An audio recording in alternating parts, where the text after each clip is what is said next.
Alrighty, so hey everybody, welcome to the Geese Spot. I am excited because this is our first video podcast, and we are here with Alicia Fajardo, who is someone that we've been excited to have on the podcast for a while. She is an incredible part of my life. She is one of my mentors. I've been working with her for several years. And she's amazing. She's a brilliant genius, which I'm sure she will not appreciate me saying, but I believe it. She's the founder of Transformation Studio in Portland, and she is the creator of her own signature method, the Fajardo method, which we're going to talk about today. It is a holistic biomechanics method, which teaches movement education and motor repatterning in conjunction with the nervous system. And so, hi, Alicia, welcome to the Geese Spot podcast. Hi there. So why don't you tell us a little bit about, well, first let me say, I've been working with Alicia for several years, and I came to Alicia because there was something going on with me whereby I was realizing that doing yoga wasn't making me calm and happy. And I had been doing yoga for 20 years and was like the best yoga student, the best yoga practitioner. And there was just something inside of me that knew that something was off. And so I came to Alicia and I discovered that my body was moving in these particular patterns that were programmed into me all the time that may have been leading me into unconscious states of fight or flight. And so it was the first time I met with someone who was like, oh yeah, you're moving your body that way, or your bones are in a certain position, and that's why you're unconsciously in these states of fight or flight. And so it's been amazing to see how my system has slowly moved out of that state that yoga wasn't doing for me. And so I guess, Alicia, why don't you just share with our people who may have no idea what we're talking about, what is the Fajardo method in layman's terms? In layman's terms, the Fajardo method of holistic biomechanics is just a method of looking at the body as a whole. And most systems say that they look at the body of the whole, but they actually don't look at how the brain uses the body and how the brain activates the body. They just look at the muscles, or they just look at the alignment, or they just look at the brain, but they don't look at how the brain creates movement and how the brain creates patterns, whether it's in a fight or flight state or a parasympathetic state. And so the Fajardo method just takes all of it, looks at everything together. Yeah. So how did you, tell us a little bit about your background and your story? And I know that you have been in the dance world, Pilates world, exercise world. You worked with Nike. So tell us about how you came up with this method, I think as a result of having been, like myself, in these traditional exercise worlds. Yeah, I started with dance, and then I ended up getting a degree in exercise physiology, and so I was in the fitness business. And even though in exercise physiology we learn about the brain, we learn about the nervous system, then we learn about the muscles, and then we learn about the bones, again, still everything wasn't put together. But in my years in the fitness industry, I was going through a Pilates certification, and I did a specific movement, and the movement is a big back bendy movement. And I dislocated my sacrum. And so my sacrum turned at a 90-degree angle in my body. And so it was interesting because my brain caused my sacrum to be dislocated in the movement that I did. And I tried every traditional way of trying to get it back into place. I did massage, I did chiropractic, I did acupuncture. I started to train in gyrotonic and Alexander technique and all of these other systems. And they would get it back into place for a moment, temporarily. But then my brain was always making the decision to dislocate it again. And when I started to look at, okay, I'm going to have to figure this out for myself, how to get my sacrum back into place. And it's obviously my brain thinks that my sacrum needs to be in this place for a functional reason. So I had to determine, well, why does my brain feel that this is more functional for it to be dislocated than for it not to be dislocated? And so I started to study the brain and the nervous system and started to look at all of the different types of patterning that the fight or flight nervous system created and that the parasympathetic nervous system created. And by doing that, and by just starting to incorporate everything that I knew about fascia, alignment, muscles, everything that I knew about all the subjects that I had studied into that mode, my sacrum relocated itself and I never had a problem since. So basically what you're saying, so for everyone listening, is our brain was your brain, our brain, right? Your brain was choosing to put your sacrum in a place that would keep it in a fight or flight state because in that moment it was not receiving adequate information about what was actually occurring, and so it was keeping you in that fight or flight space in like a protection way. Is that kind of what was going on? Exactly. It was. I was in a really stressful job, and all my brain wanted to do unconsciously was wanting to flee to get out of the job because every day I was threatened to be fired. And so my brain wanted to flee from the job. And so it had shifted my sacrum into that flee mode to get me ready to go. And it was interesting because, again, in the process of starting to give my brain more information, I also had to give my emotional mind more information about leaving the job. Right. And so once I did leave the job, and then my brain had a lot more information about where my body was at in space and how it was in a safe place, and then it started to relocate my sacrum. So for those people who are listening, like our body, like if we're in these states of pain, or in your case, like our body moving our sacrum to a different place. Like I know so many people out there listening are going to be like, oh my God, like I've had this pain. I've been doing yoga. I've been doing Pilates. I've been doing massage, and it's still coming back. And I think one of the like seminal aspects of your method that I've learned, obviously, and incorporated into what I do, which is more traditional Ayurveda yoga, is there's something so special about paying attention to our structure, which is in this case our bones. And so there's something about that, and I would love for you to speak to like what is so special about paying attention to our bones that trains our brain to come out of these fight or flight states. Your brain has a system that's a mapping system, and it uses these cells that are called place cells and grid cells to know where everything is in the body in relationship to each other, as well as to know where the body is in relationship to the things in its external environment. And your bones are structural landmarks that your brain has a map of. And if the map is inefficient or slightly off, your brain always errs on the side of caution. And if it doesn't know exactly where one bone is in relationship to the other, it wants to always be prepared for any event that might come. And so it triggers the fight or flight nervous system. But if your brain starts to pay attention to where the bones are and it starts to update its brain map and make the brain map more accurate and more efficient, then it doesn't feel the need to be unnaturally prepared. And so then it can start to sense where exactly the body is in relationships to its environment, and it will always be able to assess if it's safe or if it's not safe.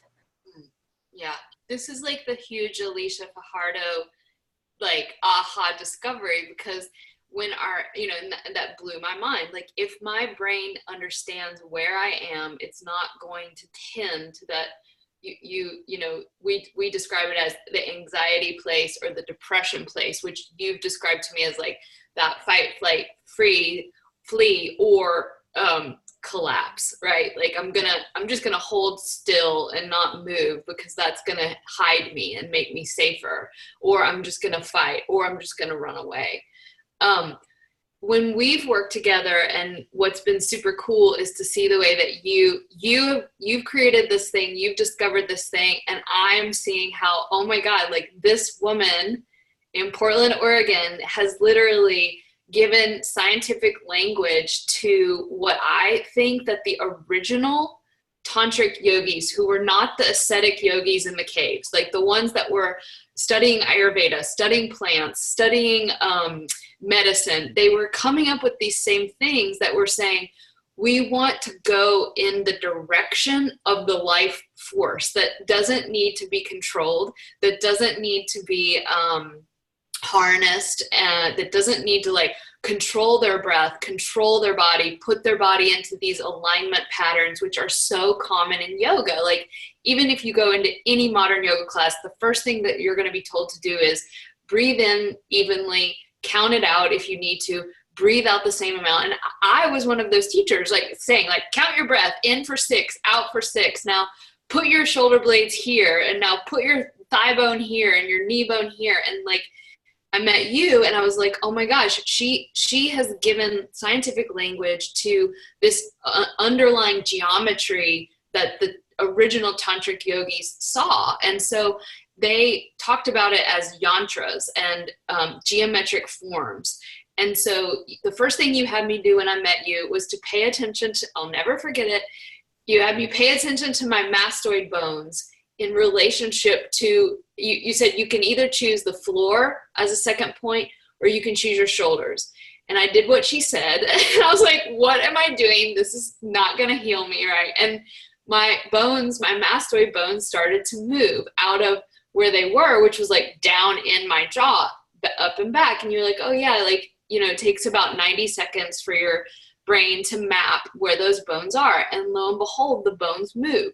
So I guess I want everybody to know like the simplicity and elegance of your method, but also like how much you're really embodying what these ancient, true, I think, seekers who wanted to go in the direction of life, not against it, who wanted to go with life, not death, were seeing. But what was so magical to me is this idea of 2 points, because that's what the original tantric said. Like you have this thing called the bindu, the first point, and it needs a second point. So will you speak to why it's so important that we just pay attention to 2 points in our body, if it is important? It is important. The brain, again, maps everything in relationship to something else. And so if I just pay attention to one area of my body, the brain can't map it in relationship to something else. And so therefore, it can't relate that to the rest of its environment. And so it can't determine that the rest of the environment is safe.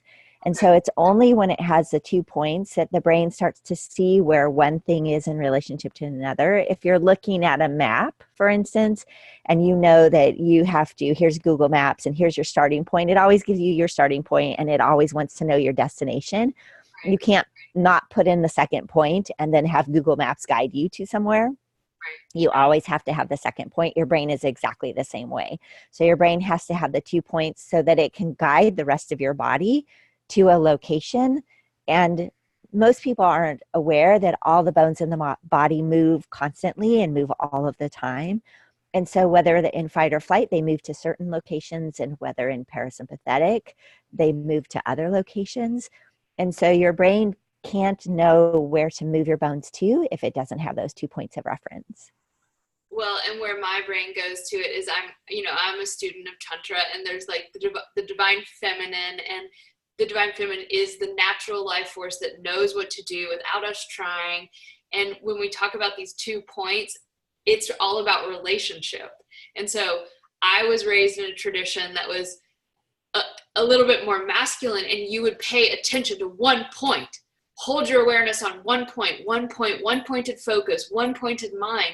And what I love about what I've learned with you and the way it's just like was everything that I was already doing myself in my heart. It's like, no, it's about relationship. It's about my bone, to another bone, that relationship, but also my bone to the wall in front of me, my experience in relationship. And in that relationship, my natural physiology is able to map itself and to put myself into the right place.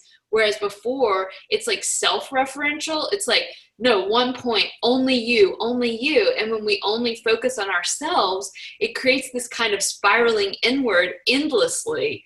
And we heal in relationship, which is, it's very interesting that we're all focused on ourselves. And actually our attachment is about other people, and our healing comes from relating to our, if we're just talking about our own body, one bone to another, right? Like, I really want everybody to know about this amazing, simple, elegant, what I've tried to do is just continue to synthesize what you do, because it's so brilliant, it's so vast, there's so much science behind it, there's so much anatomy. But what I've essentially synthesized from working with you for 2 years is, and please correct me and elaborate on this, like, when the body's in fight or flight, it has this tendency to contract and constrict everything to the midline and hug everything to the midline and move things along this sort of tuck in and out plane. Whereas when the body is in a more like fluid, parasympathetic, as you call it, place where you're not in fight or flight, it tends to move everything along this, what I think of like the plane of the butterfly wings, like the transverse plane, where we're moving kind of like a more of a dancer. So the structure moves to like the outside so that the organs have room to function. So can you take everything I just said and say it in the correct way and like explain that so that people could leave this one podcast being like, oh my God, like thinking about how the basic structure moves in fight or flight versus parasympathetic. In fight or flight, everything, as you said, does get pulled towards the center, whether it's from the sides, it gets pulled towards the midline, or from top to bottom, it gets pulled towards the midline. And it does that to create a protective situation for the organs and to change how blood flows and to change neurology and how the nerves send signals. Your body dehydrates the fascia, and so all the bones get closer together, the joint space decreases. And it does that because force, how I create force, is mass times acceleration. And so it decreases the joint space, so all the joints rub against one another. So I have more surfaces of acceleration to create force with. But in doing so, the joint spaces, as they get closer together, the bones start to rub, so it causes an erosion. It also causes all of the things that are in the joint capsule normally, like fluid, nerves, blood vessels, hormone travel. It causes that to stop and decline because it knows that it wants to be able to use all the blood flow in the arms and the legs in order to go forth, punch, flee. When it gets exhausted from that, though, it wants to conserve energy, so it doesn't want to waste that effort of the blood traveling to and from the heart at a great degree. It brings all the organs together, so the blood doesn't have to go very far just to get to the organ cavity. But the leverage does come from the spine in fight or flight, and so the spine starts to push forward and back, which does start to, as you said, it starts to tip everything in a forward and back motion. But if I think about that again from a functional fight or flight perspective, as it tips forward, it loads one side of the joint, and as it tips back, it loads the other side of the joint. So regardless of how I'm moving, there's always that friction against the joints so that I can always accelerate, get away if I need to. And so in fight or flight, it's a very compressive movement. So everything starts to compress together. It's a very protective movement. So I can open all my joints and stretch away from the midline. Everything gets very tight to the midline. In parasympathetic, the goal is the opposite. Mm-hmm. Yeah.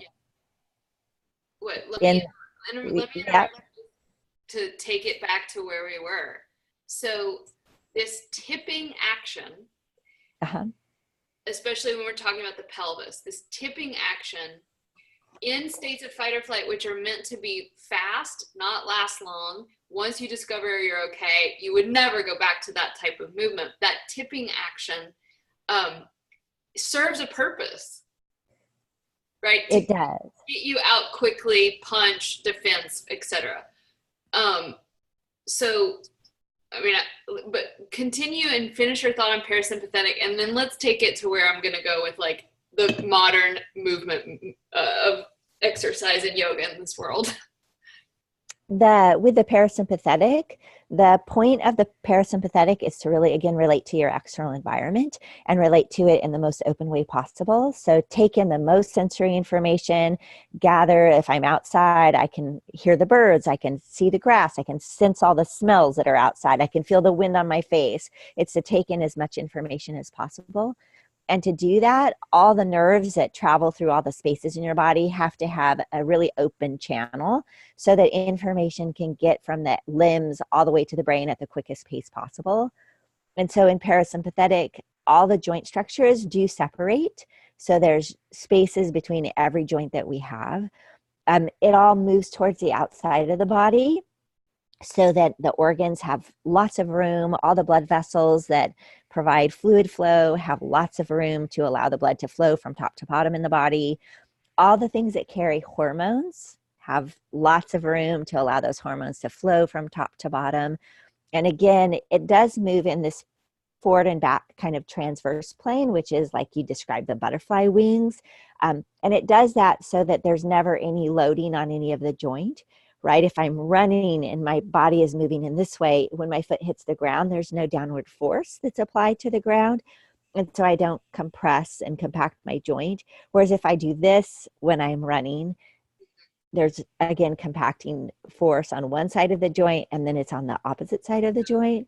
Tilting the pelvis up, like for those that are listening, she's making the hand motion of you tucking your tailbone down and drawing your belly in. Yes. So some people call it anterior tilt or posterior tilt of the pelvis as well, like if you're taking anatomy or alignment classes.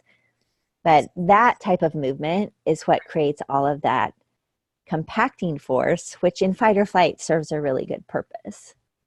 So this explains how someone can be sitting at their desk and have these horrific back issues and back pain, and they haven't done anything necessarily harmful to themselves, but they could be in a job that they hate and in fight or flight, or, flight. And like you were saying, the body's like constantly trying to flee.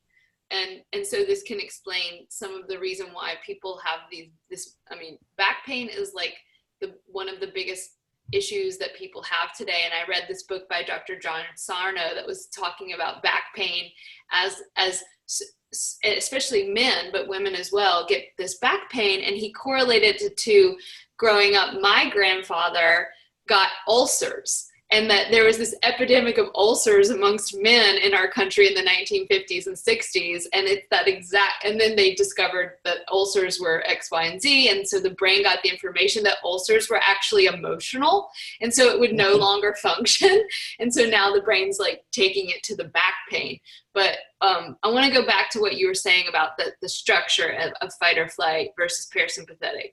So what blew my mind when you taught me about this, Alicia, was the correlations between the fight or flight structural patterns and the alignment cues that I received in traditional yoga.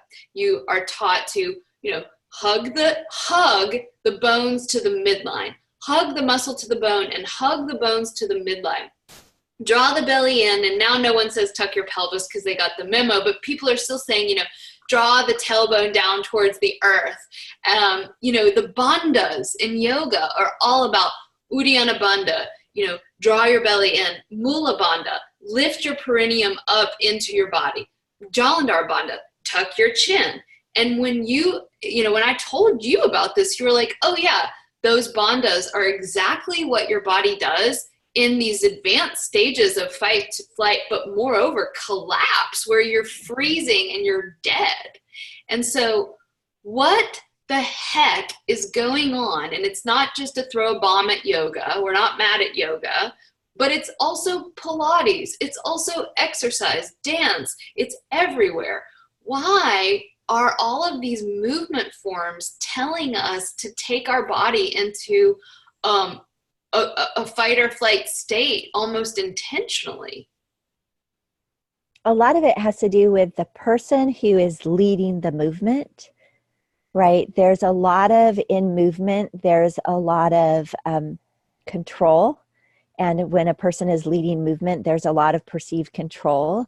In yoga, probably for different reasons than where I come from in fitness and Pilates per se, but in Pilates and fitness forms, a lot of the control was to erase liability. Okay. And to deal with legality issues.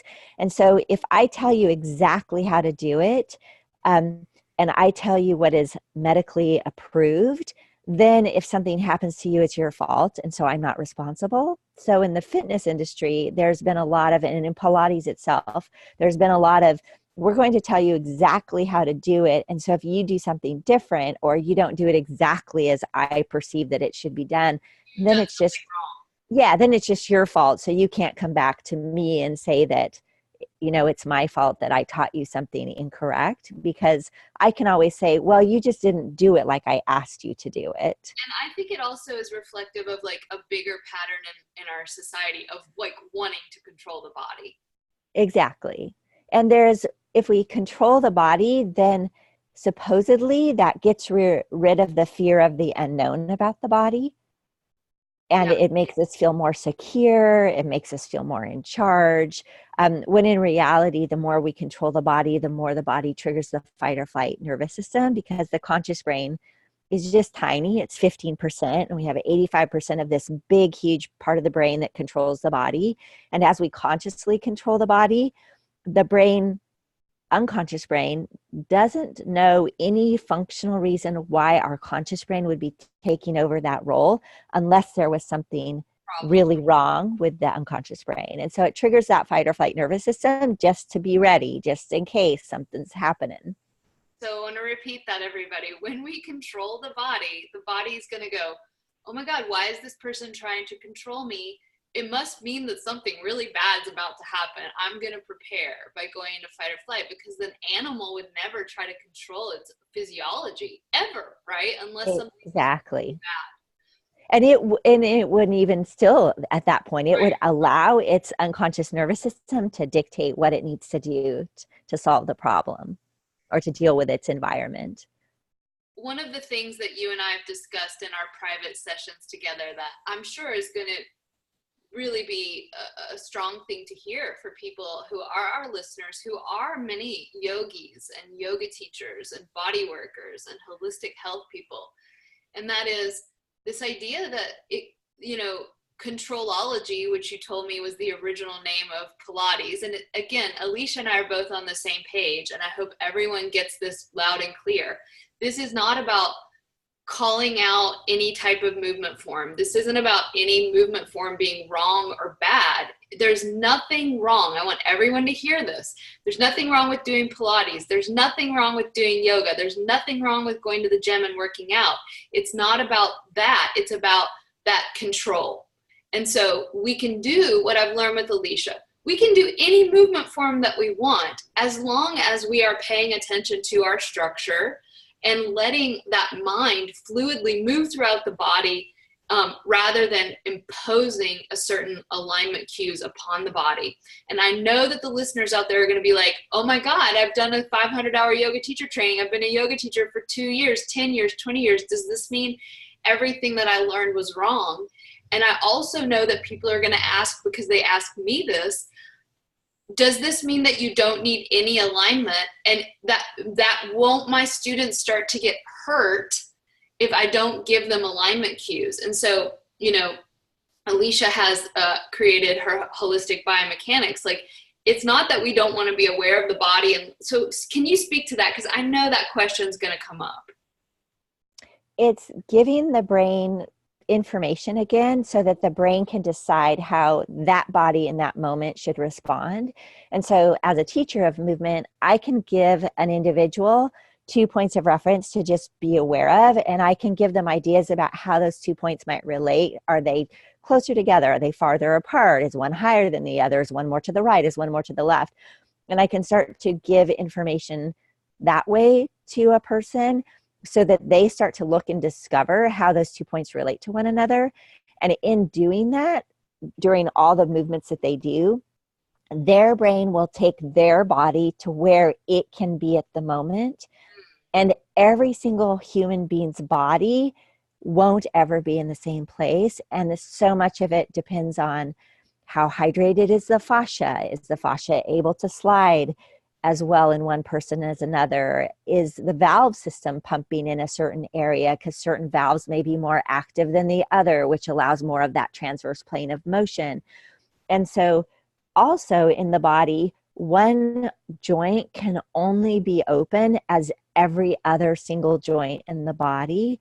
And so a lot of times in our cueing, we're cueing, oh, the shoulder girdle, really open this here, stretch this here, but we're not seeing that the rest of the body isn't ready to go there. Right. And so we may over open in a place, which creates more tendency to injury, because we're taking an area beyond its biomechanical range of motion. And we're doing that because we aren't recognizing the rest of the body has to go with it.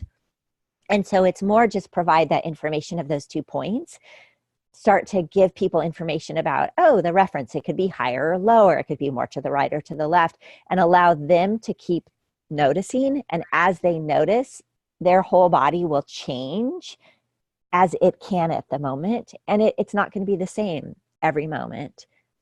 I think this is amazing. And like I said, going back to like, you are giving such practical technique and science to what I am like, my heart and my whole intuition has been sensing for years now, which is this, what I call the divine feminine, which is just a language around saying the animal that is your body is way smarter than this prefrontal cortex 15% decision maker, which thinks that it's in charge. Like, the body actually has this incredible wisdom that knows where to put you and knows what state to be in.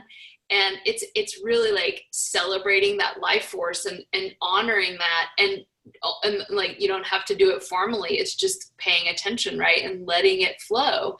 And it's all about life. And so what I've learned more with you, but what I already was sensing and intuiting and kind of rebelling against in the modern yoga world, because as you know, Alicia, and as many of our listeners know, I was on the cover of the Yoga Journal, right? There was no greater poster girl for yoga than Katie Silcox. And yet, underneath that surface, like, my system was out of whack, doing yoga, like really like committed to it, and supposedly living this yogic lifestyle. And what I discovered through working with you was a language around maybe the why of why yoga and the way that I was doing it, controlology, right, wasn't working. And it made me really look at the history of yoga.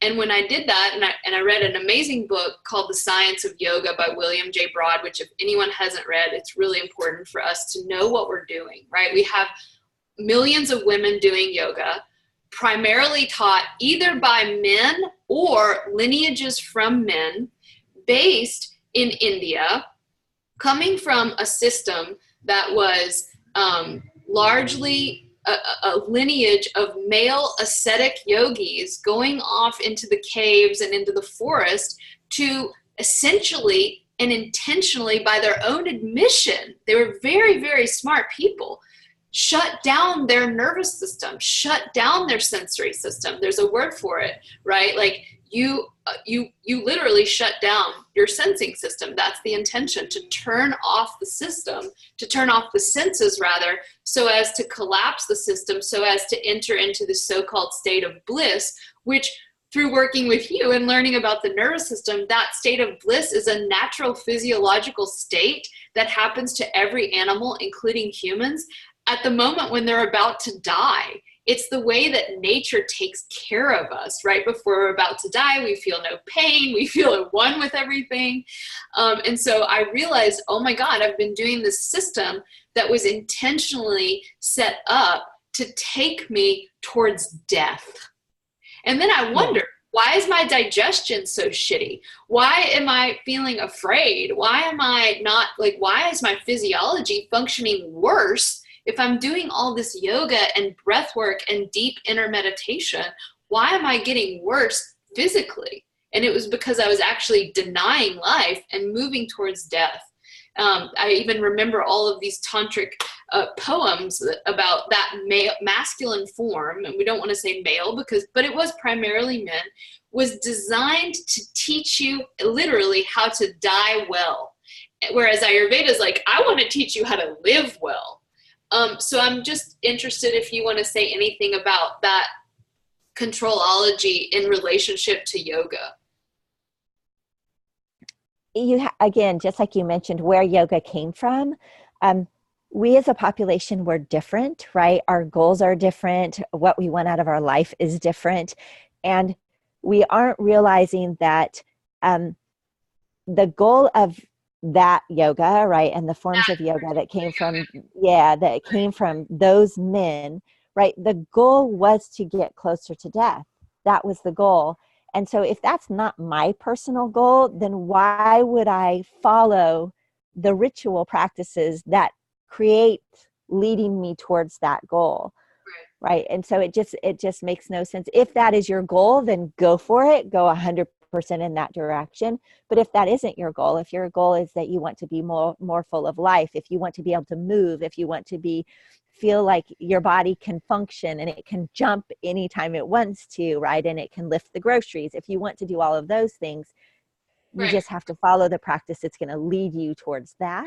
If you want to raise your children and have good fertility and have good digestion and work and create things in the world, if you want to be alive, right? And I want to just make the point because I can already hear people thinking out there.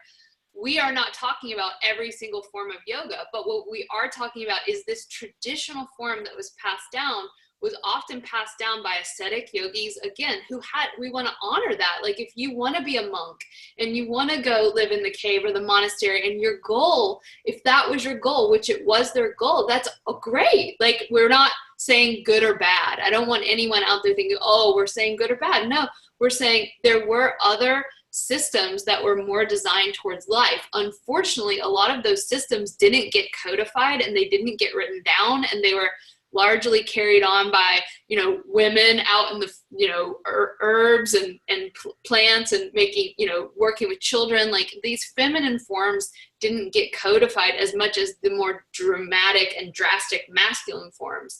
The other thing that was interesting is that yoga in the modern context is incredibly new. It was invented, in the early, I can't remember the exact dates, but the modern form of yoga is actually really new and was developed based on Indian martial arts and British military calisthenics.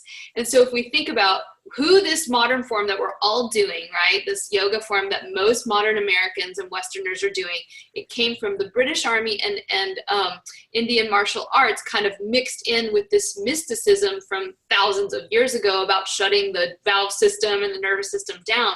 When you mix those two together, so shutting down the central nervous system and the sensing system, and British military, right, martial arts and British military, what the military is attempting to do with those forms is to get everybody in line and controlled and to shut down their sensing system.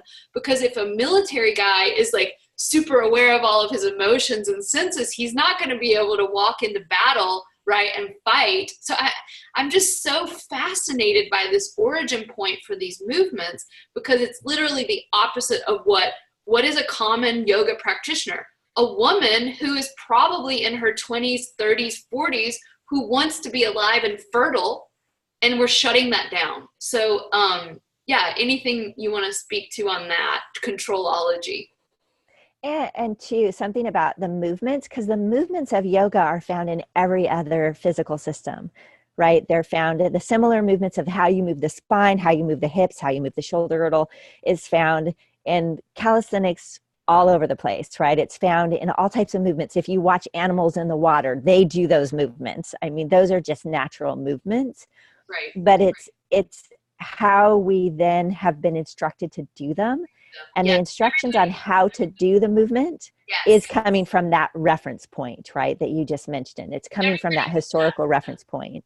Everybody, and so that's the most important thing we're saying. It is not the movements, it's how we do the movements and that control around the movements. Go ahead. Exactly. And as practitioners, right, most people who are practitioners, they are going to take a class and they're making the assumption right, that the person who they're taking the class from knows why they're teaching these cues. They know exactly what it's all about. They have all this physiological reference point. And so, right, they're making the assumption that people know, and I know just coming from the fitness industry and from the Pilates industry, that all the certifications don't teach you anything about any of this, right? Exactly. It's just, here's the choreography, here's the actual shape that your body's supposed to be in, teach it, and hear the cues, but they don't actually teach the teacher to be a observer, an observer of themselves, of the person who's doing the movement.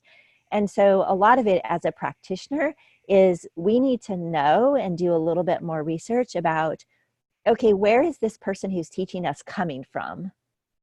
And we need to understand that if they're teaching us from a point of, they may not even know where they're coming from. They may just be teaching us from I did a 3-day spinning certification and that's where I'm coming from.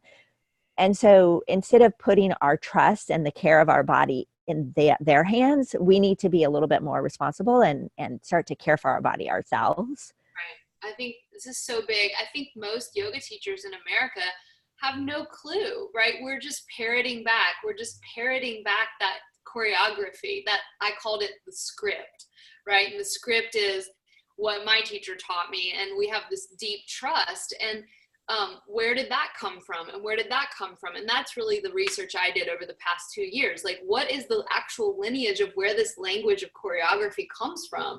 And it was so enlightening. It was like, oh, there's nothing bad necessarily or wrong going here. Although I do have a little bit of a conspiracy brain. And sometimes I think it's very interesting that we have all of this lineage of men controlling women's bodies and shutting down these bodies and making them more collapsed. And in that collapsed nervous system state, I am very highly susceptible to brainwashing, right? And so now, on top of having my nervous system shut down, on top of having my sensing system shut down, which is going to give me those natural cues to like what is actually happening, I've shut all that down. Right. And now my brain is in this perfect place to be told what to do and told who I am and told how to be. And, so from a little bit more of a dramatic place, like, we are making ourselves a little bit more controllable. And